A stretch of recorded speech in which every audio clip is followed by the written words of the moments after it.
Hola amigos, bienvenidos a Red Privada, su podcast semanal, donde mi compañero Ángel Esquivel y su presentador Irving Hola. Rivas estaremos hablando sobre la historia, pero no solo esa historia oficial que nos cuentan en la escuela, en gobierno, en las teles, no. Aquí también veremos las pequeñas historias, las historias olvidadas, para poder llegar a esa verdadera historia de México. Y bueno amigos, la semana pasada terminamos con nuestra primer miniserie que llamamos Los mitos que nos dieron forma. Fue una serie muy agradable para todos nuestros escuchas. Estuve recibiendo varios comentarios en YouTube y personalmente que me decían que les gustaba mucho esos mitos que estábamos contando y el haber conocido esas historias que no todos conocían, aunque nosotros pensamos, es que ya conocemos a Quetzalcóatl, es que la gente se debe de saber ya por obviedad la leyenda de los soles, pero realmente no se le da la importancia. Y bueno, estaremos hoy empezando una nueva serie. Esta vez la llamaremos Las grandes ciudades del centro. ¿De qué va esta serie, Ángel? Vamos a destripar, digámoslo así, la historia de todas las ciudades más importantes que estuvieron en el centro de México y que fueron las más importantes en su época. Así es, amigos. Estaremos hablando de las ciudades centrales e importantes. Estaremos hablando de Teotihuacán, estaremos hablando de Tula. Después nos iremos a unos lugares un poquito más al sur para ir cronológicamente y hablaremos de Xochicalco en Morelos. Después nos iremos un poquito hacia Tlaxcala. Estaremos hablando de Cacaxtla con sus murales impresionantes y su arcotecho fenomenal, que yo lo he visto en persona y es de los más grandes que sostienen y que cubren, por así decirlo, que tapan una zona arqueológica, es de los más grandes a nivel mundial. Y bueno, como ya les dije, ni hablar de sus murales, son maravillosos, impresionantes, bellos, su color después de todos estos siglos ha quedado aún. Y obviamente hablaremos en su momento de la gran Tenochtitlan. Pero bueno, vayámonos un poquito cronológicamente para que esto se entienda más. Hoy, amigos míos, como les dije en capítulos anteriores, hablaríamos en varios capítulos sobre las ciudades. Y no principalmente porque queramos sacarle más jugo. Realmente esas ciudades son tan importantes, tan trascendentales, que no podemos hablar de ellas en 30 minutitos. Realmente, si me lo preguntan a mí, he tenido bastantes conferencias que he visto, he conseguido documentos, información, recordado algunas de esas veces que yo mismo fui a Teotihuacán, visitas guiadas, visitas por mí mismo, conseguí documentos, horas de audios, información de museos, y realmente esto no es poca cosa, es cosa que fácilmente podríamos ver en alrededor de 1 hora, 2 horas, y eso hablando rápidamente, hablando no del todo, saltándonos un poquito de cosas, viendo cosas importantes y emocionantes realmente. Porque así es nuestra historia, amigos. Nuestra historia no es solamente fechas y lugar, como nos han dicho. Nuestra historia son precisamente recuerdos, son historias, son mitos, son todas esas investigaciones que después de años hemos estado descubriendo. Estamos hablando de que dijimos en el Top Thread de Hecatl que acababan de encontrar una nueva pirámide hace alrededor de 6-7 años. Dijimos en el capítulo de Huitzilopochtli que, o sea, son basamentos que han seguido descubriendo después de años. En Teotihuacán lo veremos.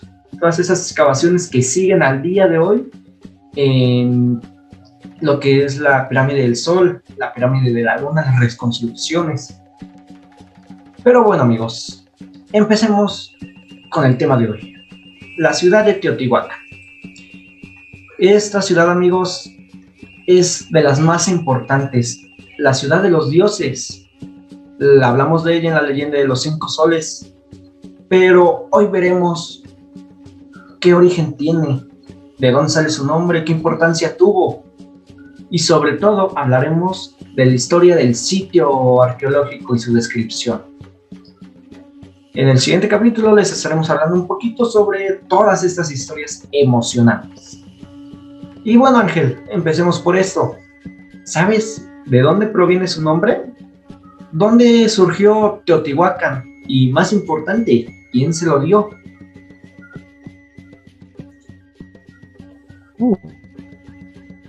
¿Nos puedes hacer los honores? Por supuesto que sí, querido amigo mío.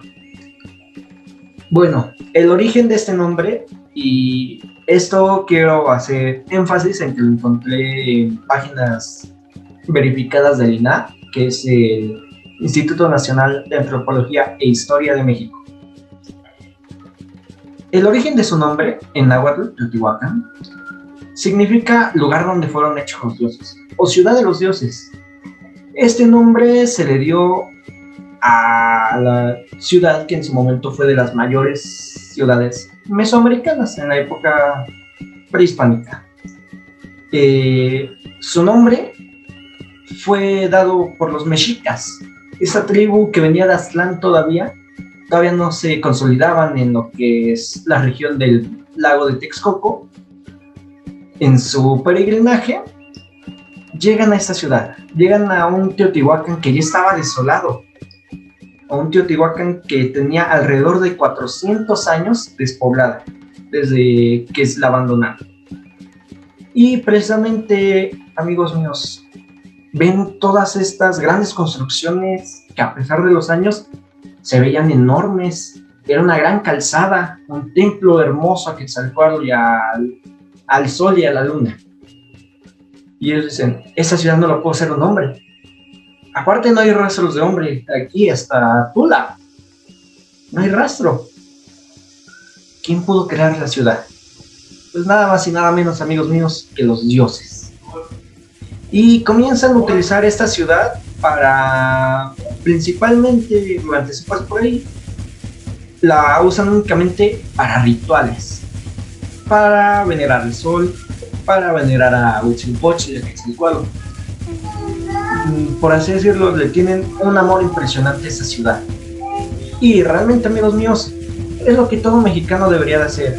Cuando vayan a la ciudad de los dioses, a la gran Teotihuacán, no vayan para cargarse de energía durante un solsticio. Vayan a apreciar estas hermosas construcciones prehispánicas.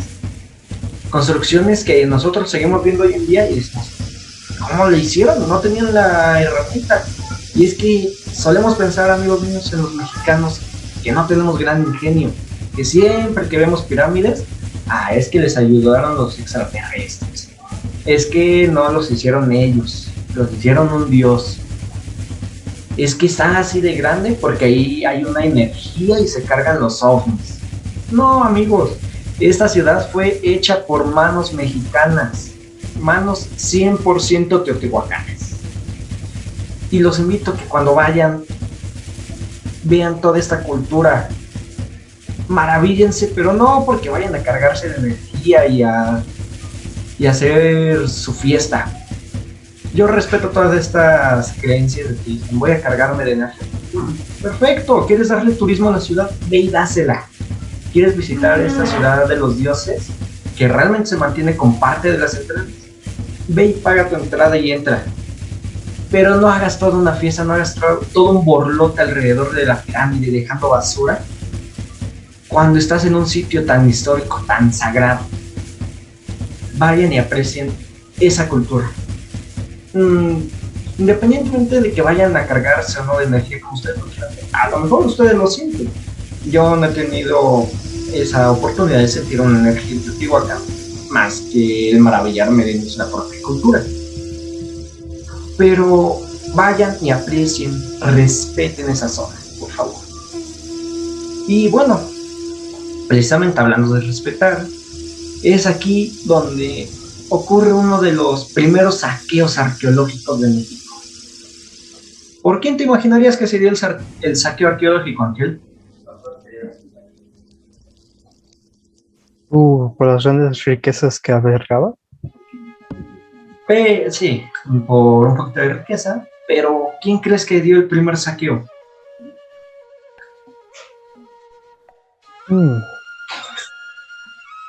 La naturaleza.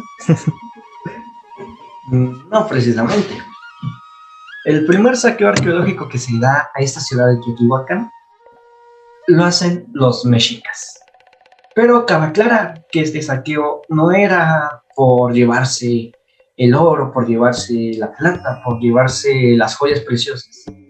Ese saqueo arqueológico se da principalmente en sus ídolos, porque al ser una ciudad de dioses, al venerarla, al haber pasado por ahí y utilizarla para rituales, deciden llevarse pues ciertos ídolos, que la estatua es que la estatua de Quetzalcóatl, que una máscara de Tlaloc, que cosas que ellos veneraban. Y precisamente Cosas de Huitzilopochtli. la de Huitzilopochtli. Y es que este saqueo no se da con mala intención de robarle a otra cultura. Esa intención se da por llevarse cosas que ellos veneraban como sagradas.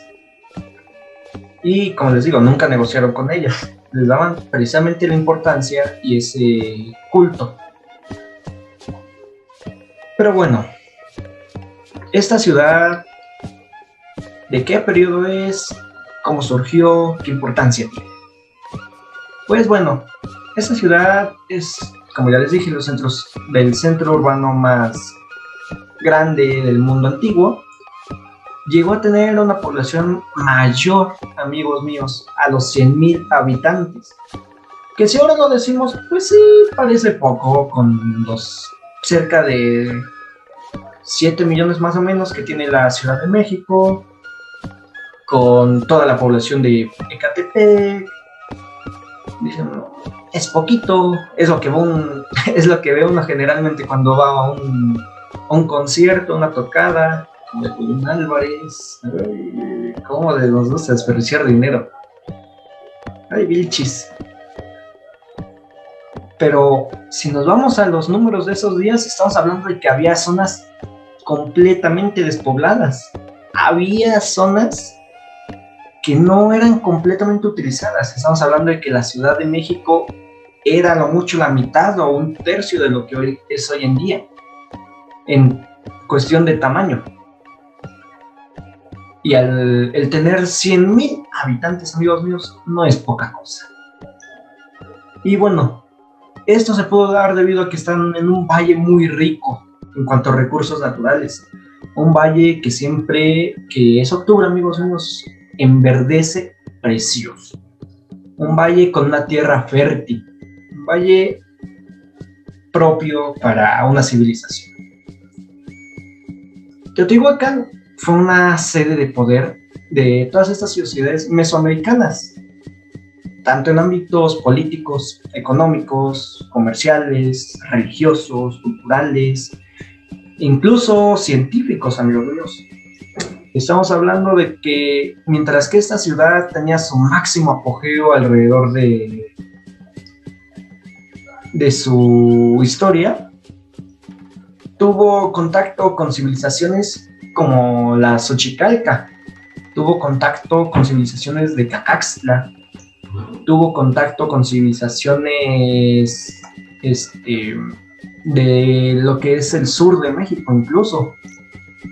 Y es que eran centro, era una ciudad bastante importante.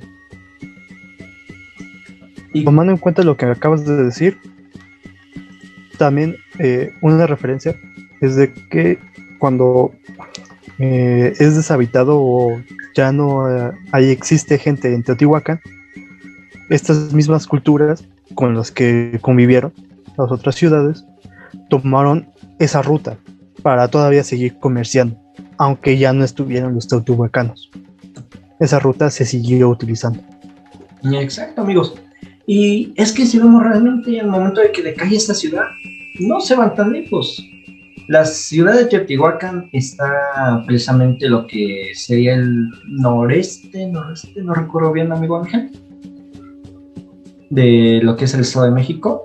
Está en el noreste de la Valle de México y que ya pertenece a lo que es el Estado de México, literalmente. El Estado de México.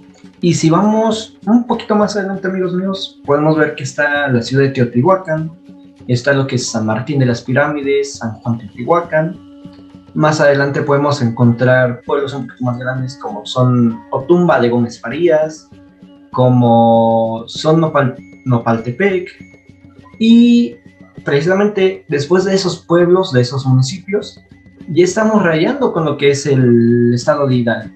Precisamente hay unos acueductos por ahí que se llaman acueducto del Padre Tembleque y están en la delimitación de lo que es el estado de Hidalgo y el estado de México. Y muchas veces los dos, en cuestión turística, se lo apropian como suyos, otras veces se los andan ahí peleando. Y la ciudad de Tula, amigos míos, está todavía un poco más adelante.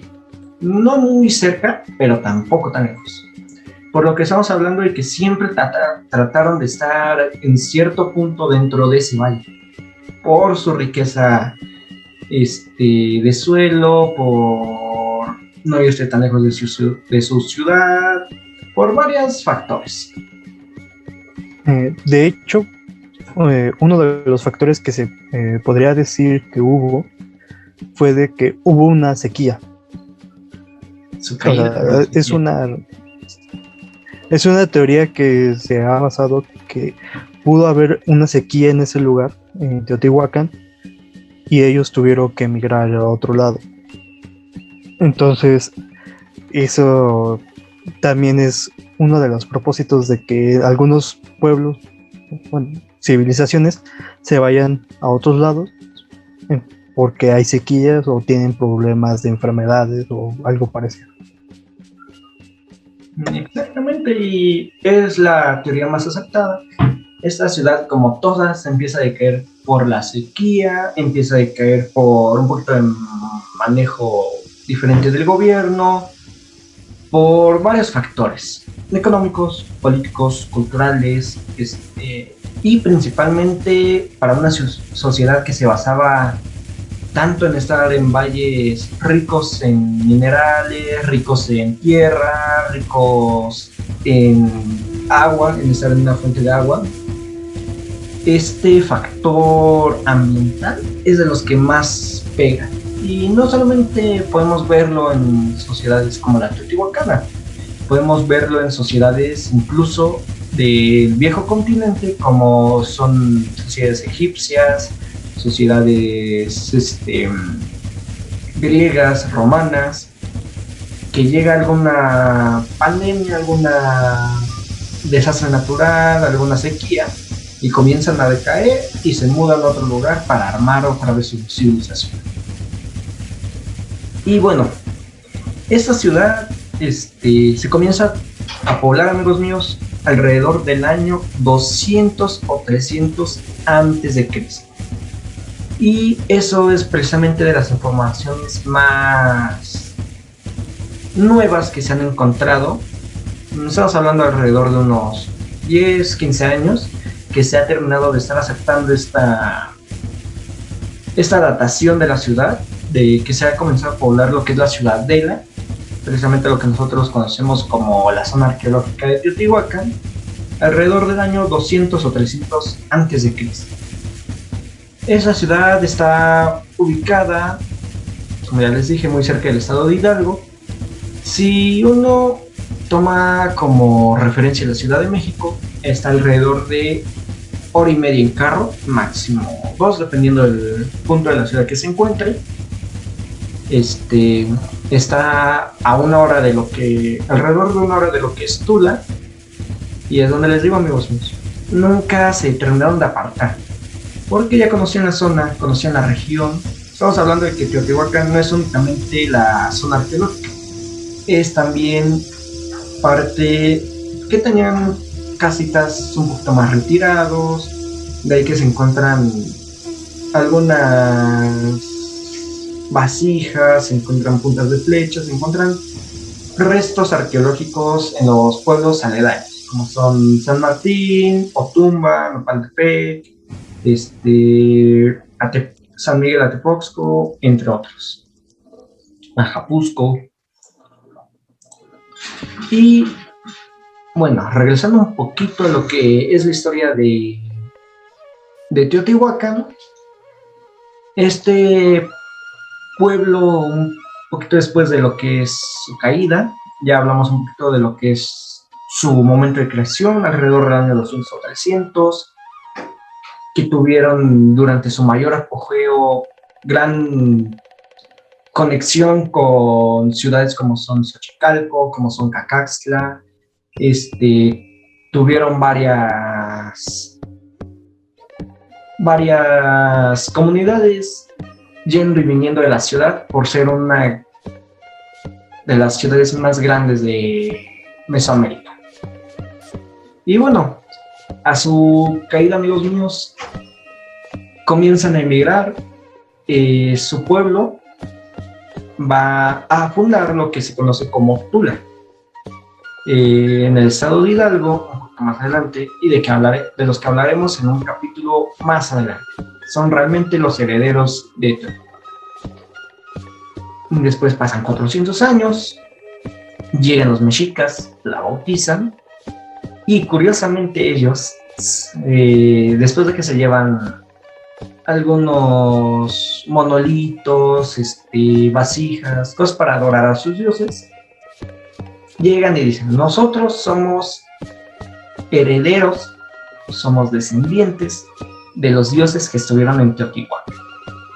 Nosotros somos herederos directos de la leyenda del sol y de la ciudad de Teotihuacán, que bueno, después se conocería en lo que es la tira del peregrinaje o Códice Boturini, que ellos vienen de lo que llamaban Aztlán, el lugar de las garzas, y bueno, ese lugar geográficamente aún no está completamente definido. Y bueno, Ángel, ¿tú conoces un poquito sobre cómo eran sus costumbres o su administración política o cultural? ¿Por dónde inicio?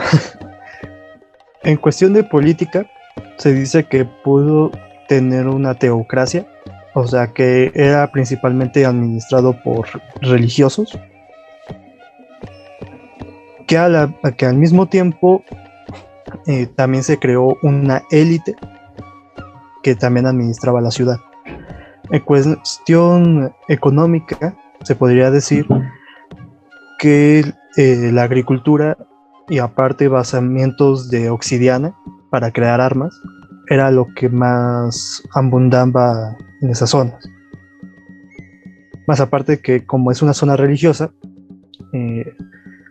obviamente los sacrificios y todas las formas de venerar a los dioses pues era muy, ¿cómo decirlo? Muy comunes. Muy comunes. Y sí, amigos míos, esta ciudad, como dice mi compañero Ángel, hace mucho énfasis en lo que es la teocracia. Y es que no podemos dejar de lado que era una sociedad que como basamentos principales, como edificios principales, tenían una pirámide para adorar a Quetzalcóatl, lo que es el templo de Quetzalcóatl. Tenían una pirámide para adorar a la luna, una pirámide para adorar al sol. No podemos negar que era una ciudad teocrática, que se basaban por los dioses. ¿Y cómo puedes formar o dividir socialmente una ciudad si tienes una teocracia? Pues bueno, los principales siempre van a ser los gobernantes, y después de ellos van a ir seguidos siempre, no importa la época, no importa la cultura que sea, incluso no importa en el continente en el que esté, siempre van a estar detrás de sus gobernantes lo que son sus sacerdotes, sus líderes espirituales y sus guerreros.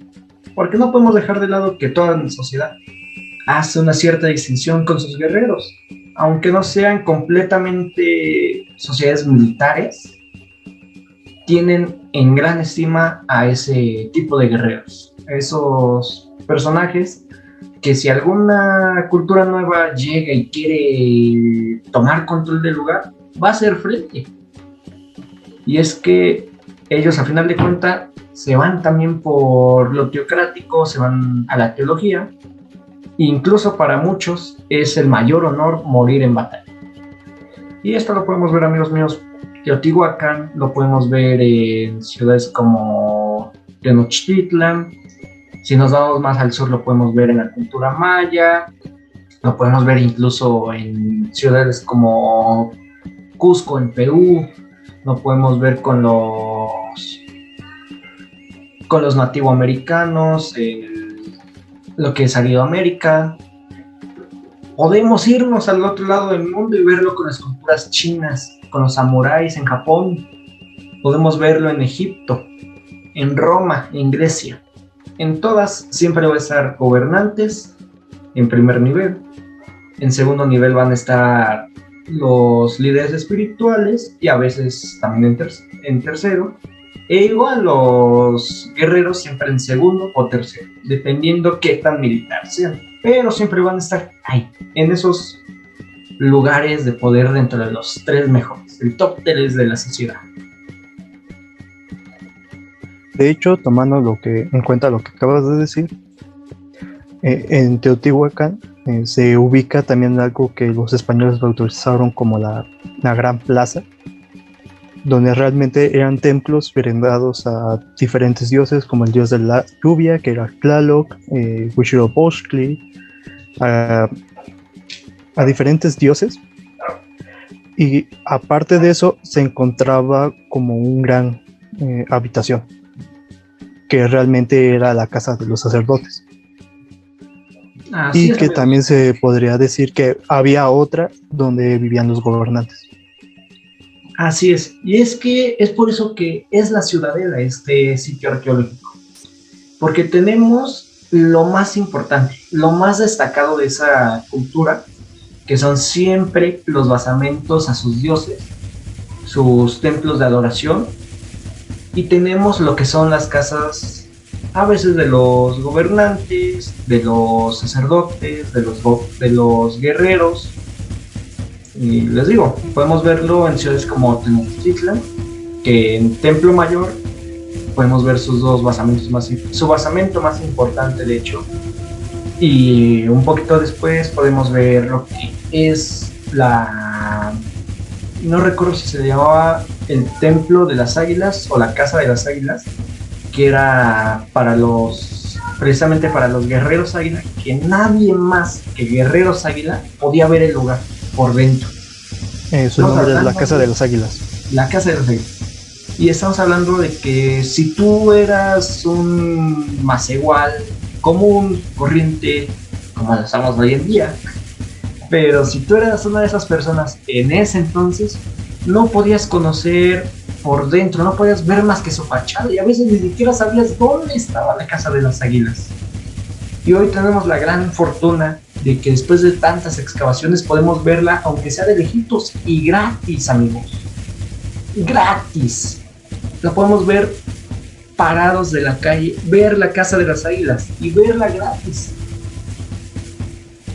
Y bueno, regresemos un poquito al tema. Esta ciudadela, la cosa más importante de la cultura teotihuacana. Tenemos el templo de la serpiente emplumada, la calzada de los muertos, tenemos los conjuntos residenciales que la flanquean, y es precisamente estos los que tú dices, amigo Ángel. Las casas de los sacerdotes, la casa de los gobernantes, casas a lo mejor de guerreros. Tenemos también las pirámides del Sol, la pirámide de la Luna, el palacio de Quetzalpapalotl y otros alrededor de 4 o 5 conjuntos departamentales que eran importantes y tienen grandes ejemplos de pintura mural, como lo son, si no mal estoy, el complejo Atetelco, el complejo de la Ventilla y el de Teitla. Son los que más recuerdo sus nombres. También tenemos que, ya yéndonos un poquito más a momentos actuales, esta zona arqueológica, precisamente y hablando de murales, cuenta con un museo de ellos. El Museo de Murales Teotihuacanos Beatriz de la Fuente. Esto, amigos míos, si ustedes llegan a ir alguna vez hacia esos rumbos de San Martín, de Otumba, y pasan lo que es algo de la zona arqueológica, podrán ver lo que es como un edificio de alrededor de un piso, color rojo, y rodeado por lo que es pasto, tanto de manera plana como en un cierto relieve.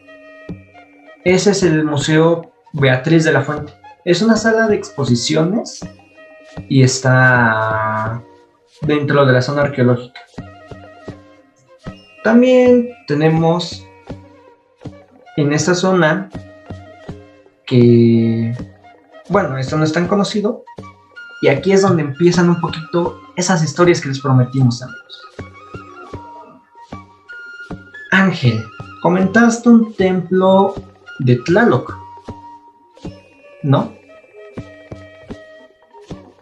Sí, efectivamente estaba en la, como te decía, en la gran plaza, donde habían 7 templos, y en uno de esos templos era la de Tlaloc.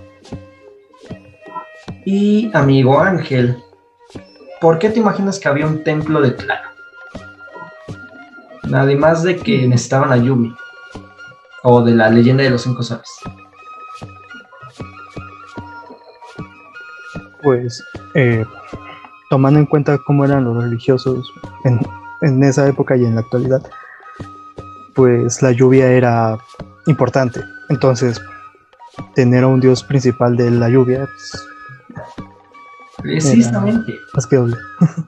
El agua es vida, y más para estas sociedades que apenas se están acrecentando y que tecnológicamente tienen que estar ahí cerca de zonas de agua.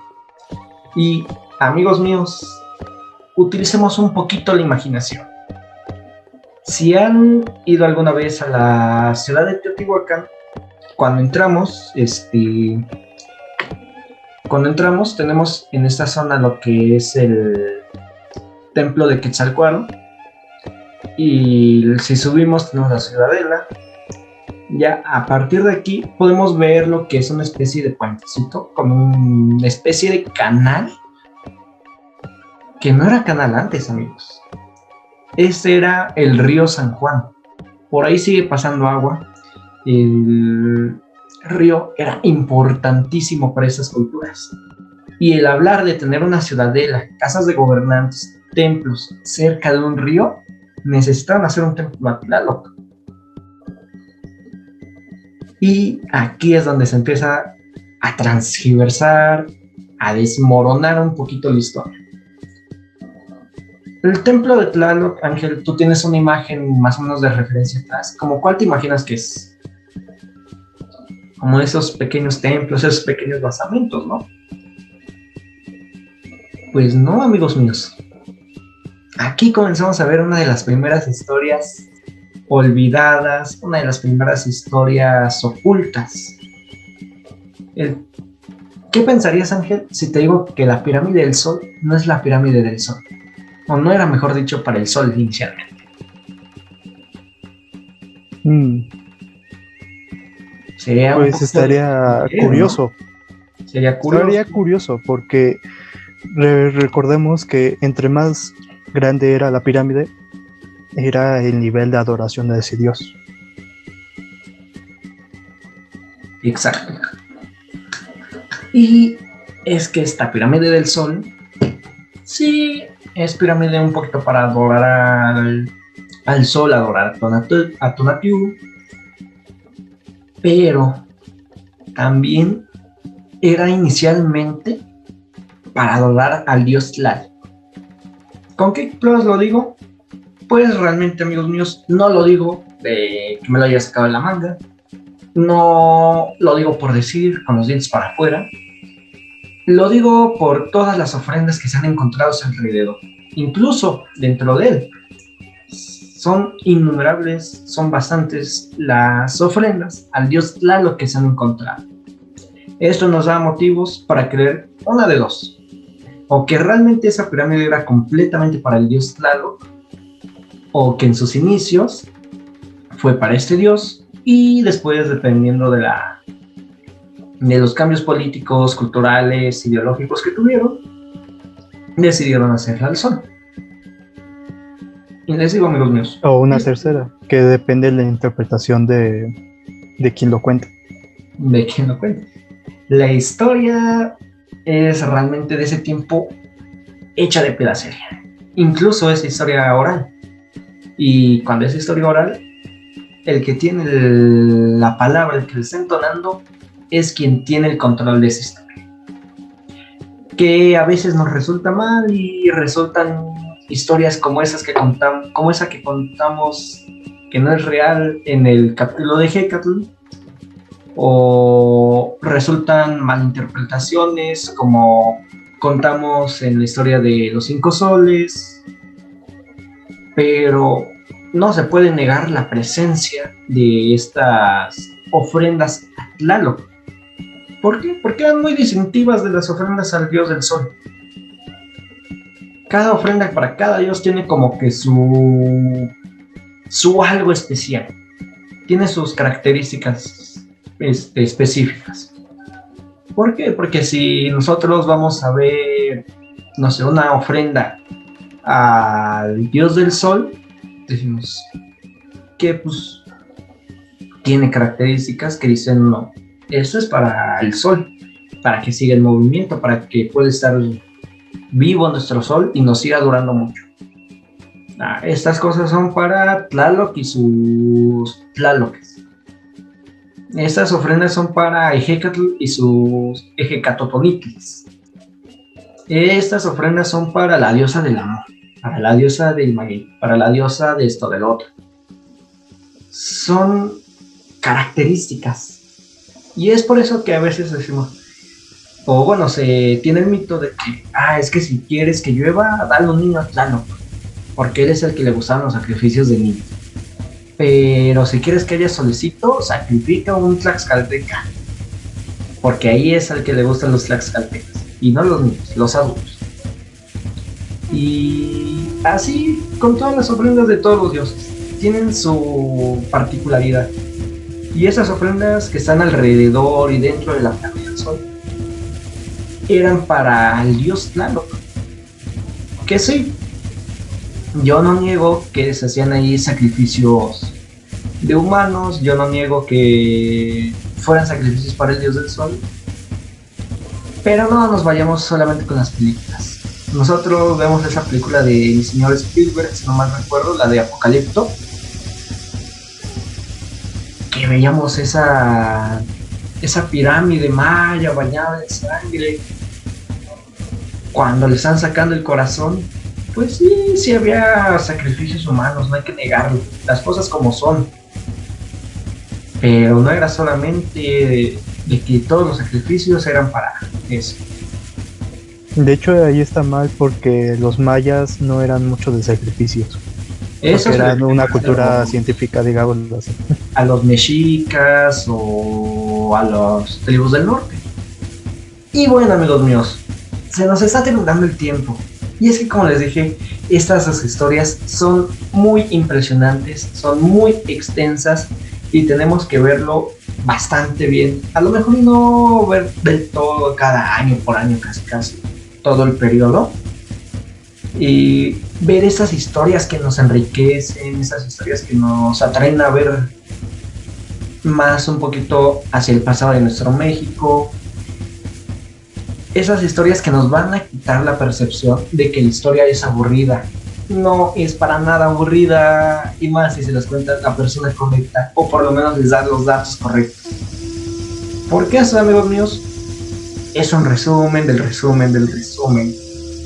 Estamos hablando de que es resumen de conferencias, es resumen de documentos, es resumen de incluso de artículos únicamente.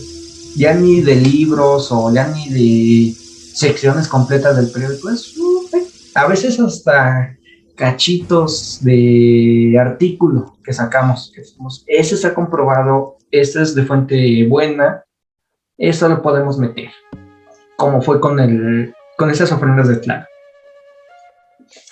Y así que, amigos míos, como les dije el primer día, y sigo en pie, yo me comprometo, y mi compañero Ángel estoy seguro que también va a aceptar, a darles más capítulos de estos, capítulos donde no solamente veamos en 25 o 30 minutos, capítulos donde vamos a tener que estar incluso 2, 3, o dependiendo del tema, hasta más semanas.